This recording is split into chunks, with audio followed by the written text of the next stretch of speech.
is a continent we have now defined ourselves.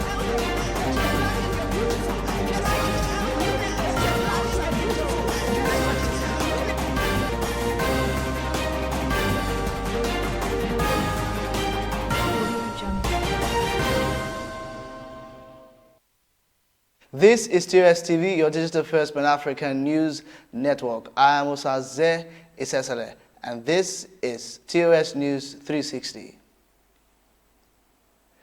The Nigerian government has slammed Emirates Airlines outbound flights with a 72-hour suspension. This was contained in a Nigerian Civil Aviation Authority (NCAA) circular issued on February 4th. It explained that the suspension followed a breach of guidelines placed by the Presidential Task Force (PTF) on COVID-19. The airline is accused of airlifting passengers from Nigeria using rapid antigen tests done at laboratories which are not approved by regulatory authorities. The chairman of the Independent National Electoral Commission, INEC, Professor Mahmood Yakubu, on Friday met with the chairman and secretaries of political parties in Abuja, the nation's capital. While the electoral body proposes the creation of more polling units, Professor Yakubu said that the last time polling units were created was 25 years ago.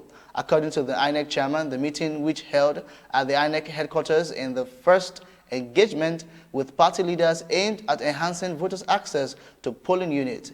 He is of the opinion that the inadequate number of polling units in the last 25 years have contributed to voter apathy and a dwindling voter turnout.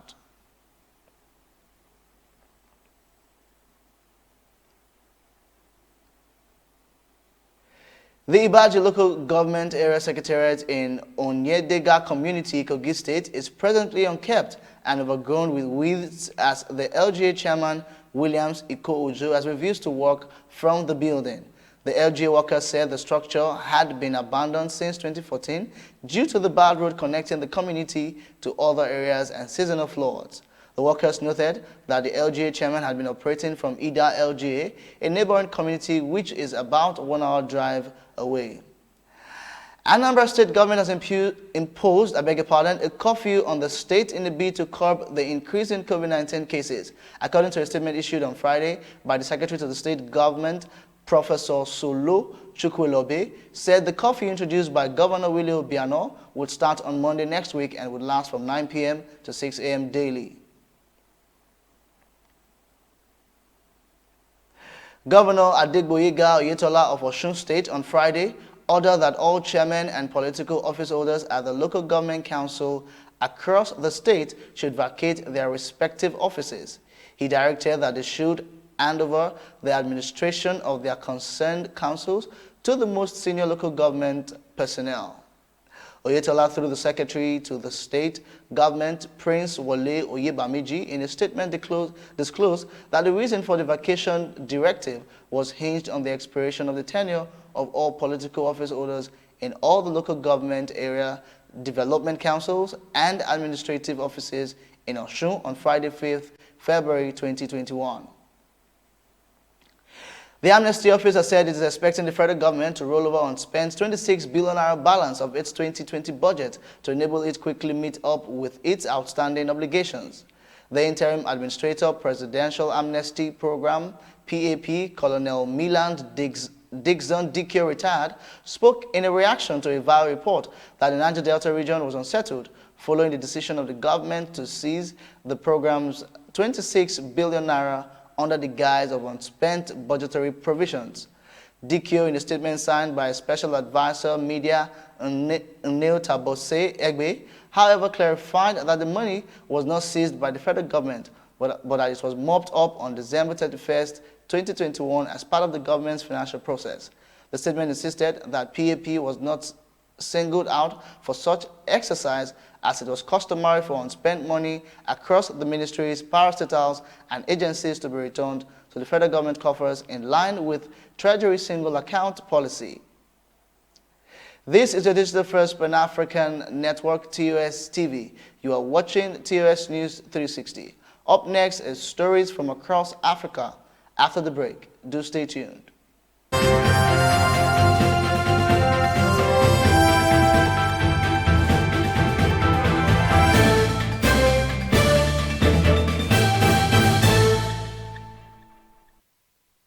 Welcome back. A makeshift hospital in Malawi has opened as hospitals are overwhelmed by the influx of coronavirus patients. In Malawi's second largest city, Blantyre, health workers are under pressure and having to work in tents. Malawi was relatively unscathed by the virus outbreak in 2020, but now faces a new fast-spreading wave of the disease. Malawi, like all countries in southern Africa, is facing a sharp increase in the number of coronavirus cases, and the more contagious South African variant is spreading. To date, nearly 25,000 cases have been recorded since the start of the pandemic, but it is especially since January that the number of infections has increased exponentially. India's top court has granted bail to a comedian after he spent 35 days in jail for a joke he didn't crack. Monawar Farooqui, 30, was arrested on 1st January in the central India city of Indore just as one of his shows ended. He is accused of insulting Hindu religious sentiments in jokes that he had allegedly prepared, although they did not appear in his set that night. The Muslim comedian is among many who have recently been accused under a law that protects religious beliefs. The comic was denied bail by a high court last week, sparking criticism from fellow comedians and free speech advocates who said his arrest was a misuse of the law.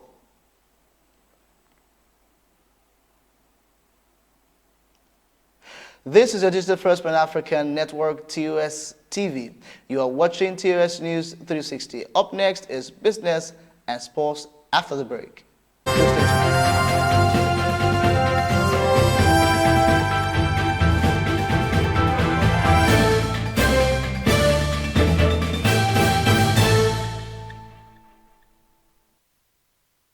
Welcome back. Now in business, the Central Bank of Nigeria has notified deposit money banks, non-financial institutions, other financial institutions against doing business in crypto and other digital assets. In a circular dated 5th February 2021 and distributed to regulated financial firms, the Apex Bank of Africa's largest economy warned and reminded local financial institutions against having any transactions in crypto or facilitating payments for crypto exchanges.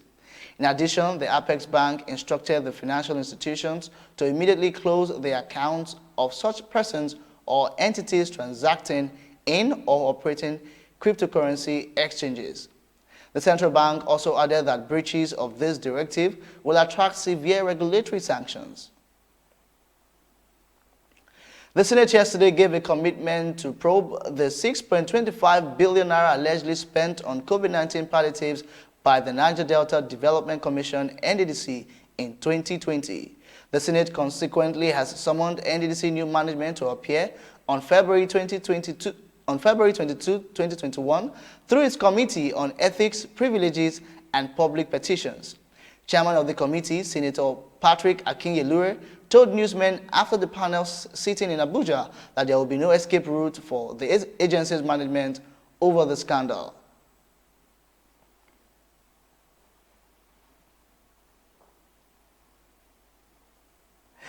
The Nigerian Liquefied Natural Gas (NLNG) said it has generated about $108 billion in revenue since it started operation about 21 years ago, while giving out about $35 billion as dividends to shareholders. General Manager, External Relations and Sustainable Development, Nigeria Liquid Natural Gas, Mrs. Eyono Fatayi Williams, who spoke on behalf of the Managing Director of the company while briefing members of the House of Representatives Committee on Gas, said that Nigeria has the potential of becoming the fourth largest producer of proven gas if the over 600 trillion cubic feet of unproven gas is monetized. She described the use of firewood for cooking as a double-edged sword, adding that apart from death brought about by smoke from firewood, cutting down trees for firewood leads to deforestation, which is dangerous for the environment. She maintained that in another 5 years, about 3 million tons of cooking gas will be consumed in Nigeria, saying as we displace firewood, we allow trees to grow, we allow the environment to be better and hopefully a better future for our children, she said.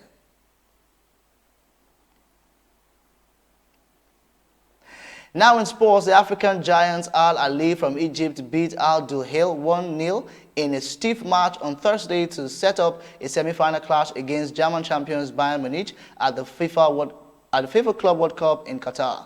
The sole goal was scored by Hussein El Shahat after 30 minutes in Al Rayyan Stadium.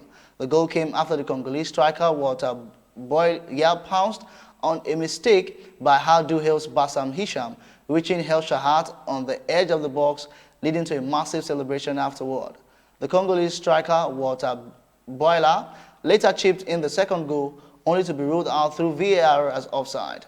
The Egyptian Giants celebrated a record-extending 9th African Champions League title last year, defeating Cairo rivals Zamalek in the first final featuring clubs from the same country.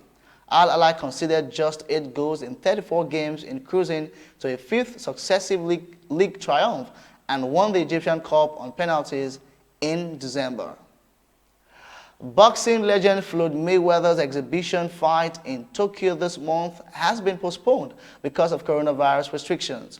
Organizers announced Friday. Retired ex-champ Mayweather 43 was scheduled to fight against an unnamed opponent at Tokyo Dome on February 28, but organizers pulled the plug with Japan's borders closed to almost all foreign arrivals. Tokyo and other parts of Japan are under a viral state of emergency that is set to end on March 7th, with attendance at sports events limited to 5,000 or half capacity, whichever is less. And that is TOS News 360 on your digital first Pan-African News Network. For more updates, visit our website www.tostvnetwork.com. Do follow and like TOS TV Network on Facebook, Twitter, and Instagram. And remember to subscribe on YouTube.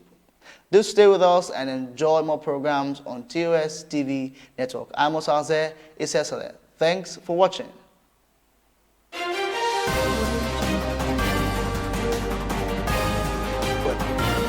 As a continent, are now defining ourselves.